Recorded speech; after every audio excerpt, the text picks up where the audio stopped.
Hey guys, I welcome you all to my channel SSC smart classes. तो आज हम पढ़ेंगे बहुत ही ज़्यादा important topic public sector undertaking के बारे में।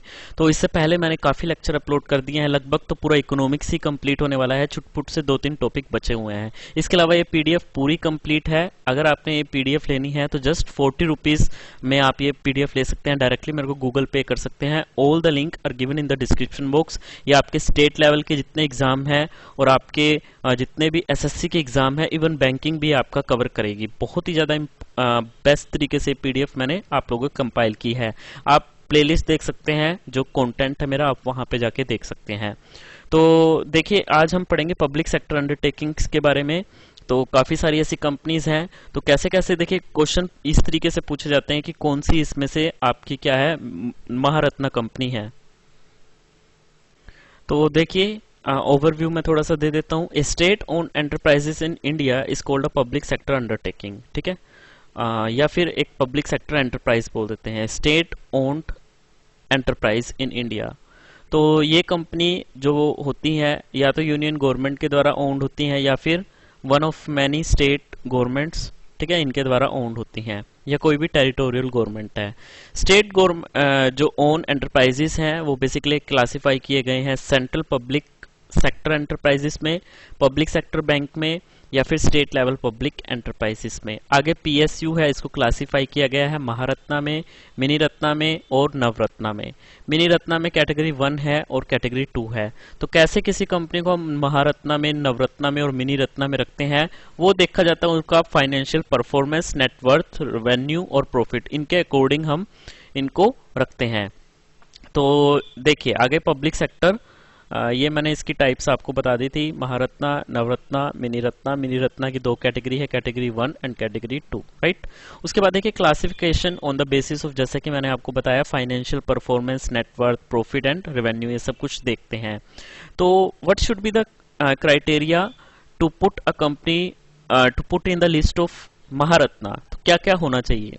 तो देखिए, in 2019, the government established the Maharatna status, which raises a company investment ceiling from 1000 crore to 5000 crore, right? Eligibility criteria क्या है? जब हम एक महारत्न कंपनी को एक स्टेटस जो है वो ग्रांट करते हैं, तो शुड बी, सबसे पहले तो वो एक नवरत्ना कंपनी होनी चाहिए। ये क्वेश्चन पूछा गया है कि महारत्ना कंपनी बनने के लिए क्या क्या कंडीशन, क्या क्या एलिजिबिलिटी क्राइटेरिया होना चाहिए। तो उससे पहले वो एक नवरत्ना कंपनी होनी चाहिए, राइट।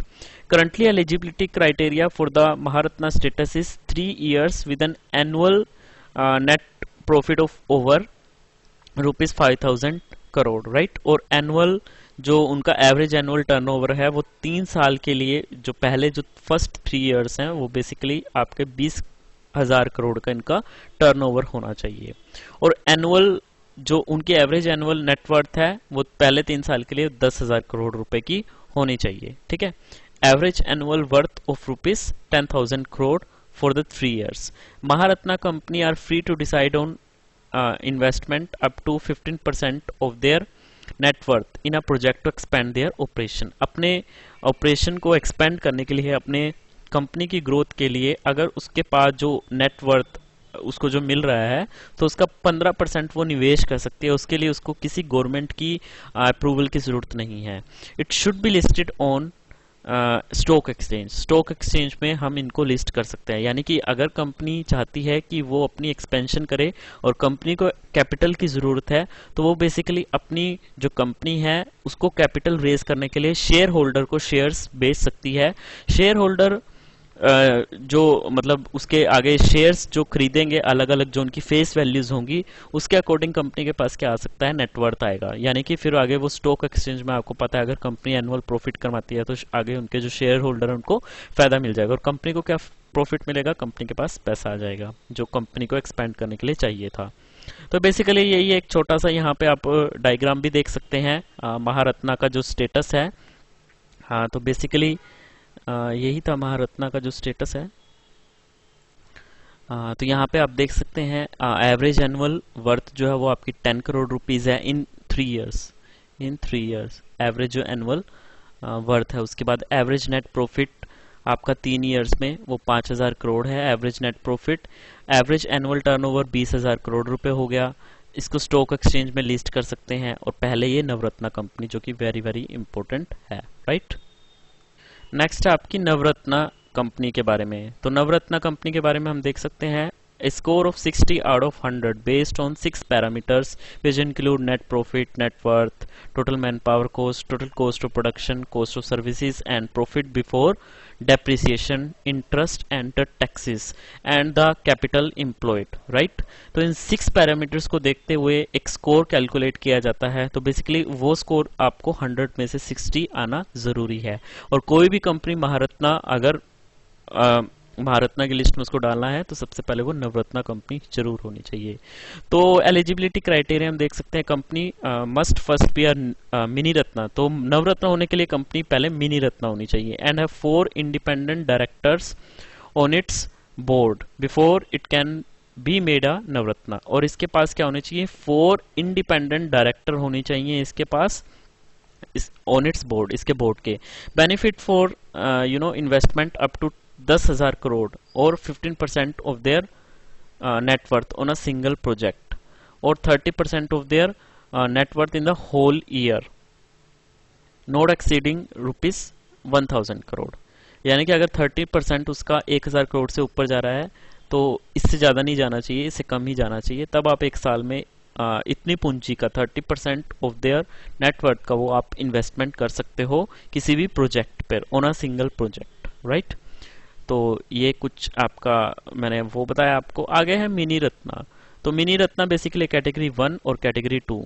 जो आपकी कैटेगरी 1 है, have made profit continuously for the last 3 years और under net profit of 30 crore और more in the one of the 3 years. अपने पहले 3 साल में जो वो नेट प्रॉफिट कमाएगी वो लगभग आपकी 30 करोड़ कमाएगी, ठीक है। मतलब नेट एक तरीके से देखा जाए तो नेट 3 सालों का वो 30 करोड़ रुपए उसका होना चाहिए। मतलब वो क्या होनी चाहिए, कंटिन्यूसली लास्ट 3 ईयर से वो प्रॉफिट में रहनी चाहिए company. Have made profit continuously for the last 3 years, right. उसके बाद देखिए मिनी रत्ना कैटेगरी 2 की मैं अगर बात करूं तो उसका एक पॉजिटिव नेट वर्थ होना चाहिए। कितना होना चाहिए ये सब डिसाइड नहीं किया, बट वो लगातार 3 साल से लास्ट 3 ईयर से कंटिन्यूसली वो प्रॉफिट कमानी चाहिए। तो एज ऑन सितंबर 2017, चलो ये तो इम्पोर्टेंट नहीं है, हमें तो लेटेस्ट डाटा देखना है। तो ये आपका आगे मैं आपको ये डाटा जो है वो बिल्कुल लेटेस्ट है, जैसे कि आप देख सकते हो एज पर available information as on January 2020, ये आपका इम्पोर्टेंट है। तो आप ये देखिएगा यहाँ पे टोटल जो महारत्ना कंपनीज हैं अभी के वक्त में टोटल 10 कंपनीज हैं। इन 10 के आपको नाम याद होने चाहिए। एक तो होगी आपकी भेल, राइट। एक होगी आपकी बीपीसीएल, ये सब आपकी महारत्ना कंपनी है। एक होगी आपकी कोल इंडिया लिमिटेड, गेल, एचपीसीएल, आईओसीएल, एनटीपीसी, ये सब आपकी महारत्ना कंपनी है। ओएनजीसी, ये सारी जो वैकेंसियां हैं ना गेट के थ्रू निकलती हैं। अगर आप गेट का पेपर देते हो ना तो ये वैकेंसियां उसके थ्रू आप निकलती हैं। Power grid corporation of India limited and SAIL भी आपकी महारत्ना कंपनी है, राइट। तो ये आपका हो गया इतना।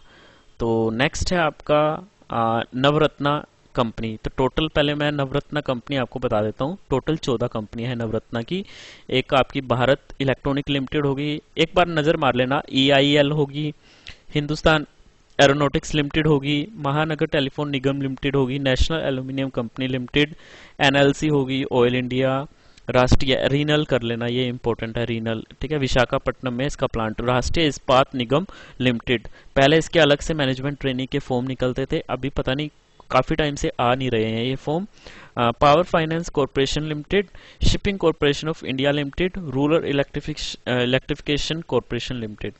तो 14 है, मतलब मेन ये याद रखेगा। उसके बाद देखिए मिनी रत्ना कैटेगरी 1 सीपीएस के अंदर, कैटेगरी 1 के अंदर जिसमें मैंने आपको बताया वो कंटिन्यूसली 3 ईयर से प्रॉफिट में रहनी चाहिए कंपनी, और 3 साल से जो उसका नेटवर्थ आ रहा है प्रॉफिट का वो 30 करोड़ तक तो होना चाहिए।